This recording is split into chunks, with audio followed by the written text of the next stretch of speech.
Perkenalkan, nama saya Kesia Priskila Poli, NIM 7114-4012-3043. Pada saat ini saya akan menjelaskan mengenai penggolongan obat.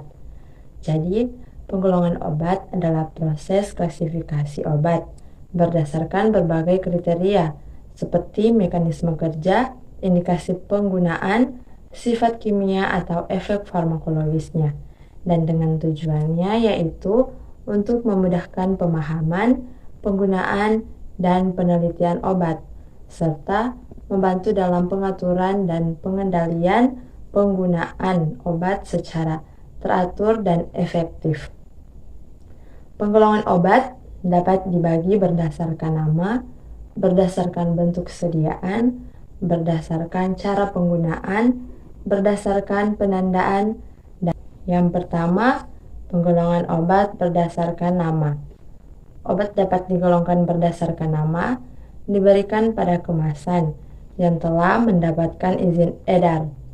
Dalam penggolongan obat berdasarkan nama ini dibagi menjadi dua tipe obat, yaitu obat paten dan obat generik. Nah, obat paten itu merupakan obat yang diproduksi pertama kali dan hanya dapat diproduksi oleh pabrik pemegang hak paten. Biasanya, hak paten berlaku 20-40 tahun.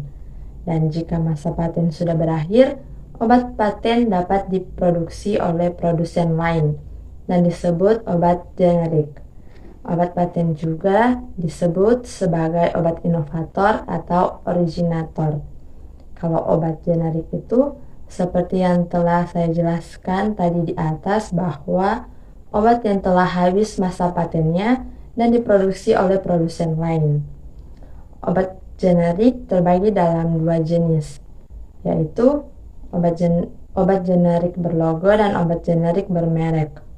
Obat generik berlogo, obat dengan nama resmi yang ditetapkan dalam FI atau Farmakop Indonesia.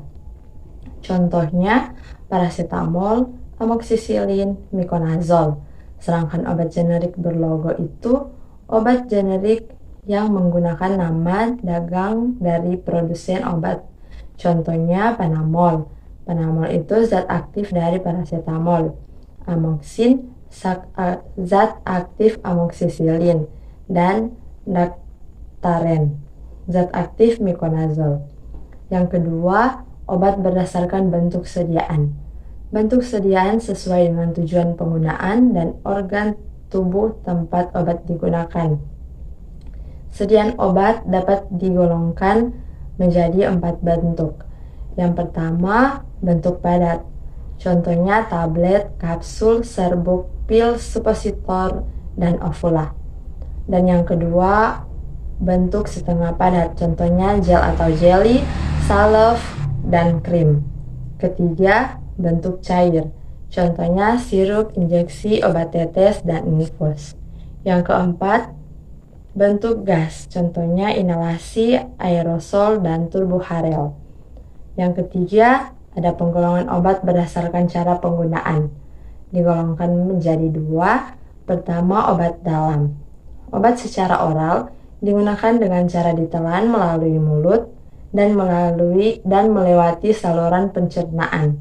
Contohnya seperti sirup, kapsul, tablet, obat tetes mulut.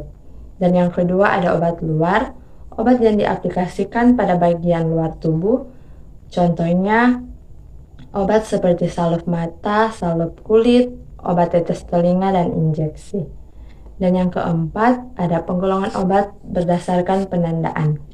Obat dibedakan dengan tanda logo berwarna tertentu pada kemasan obat.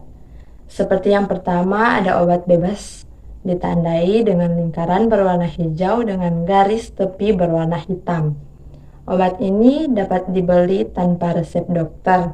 Contohnya paracetamol, obat salisil.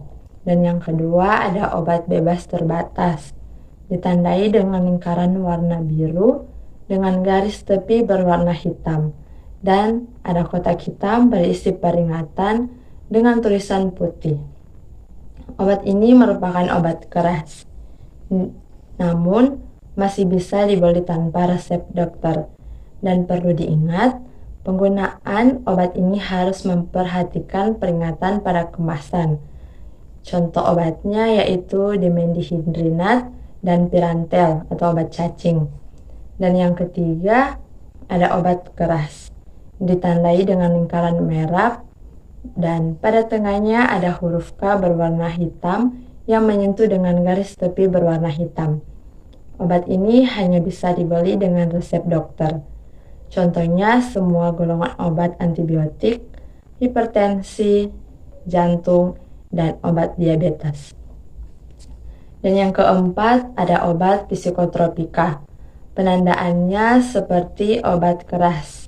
Ditandai lingkaran merah, pada tengahnya ada huruf K berwarna hitam yang menyentuh dengan garis tepi berwarna hitam. Ya, namanya juga obat psikotropika. Jadi berhubungan dengan susunan saraf pusat, juga perubahan mental dan perilaku.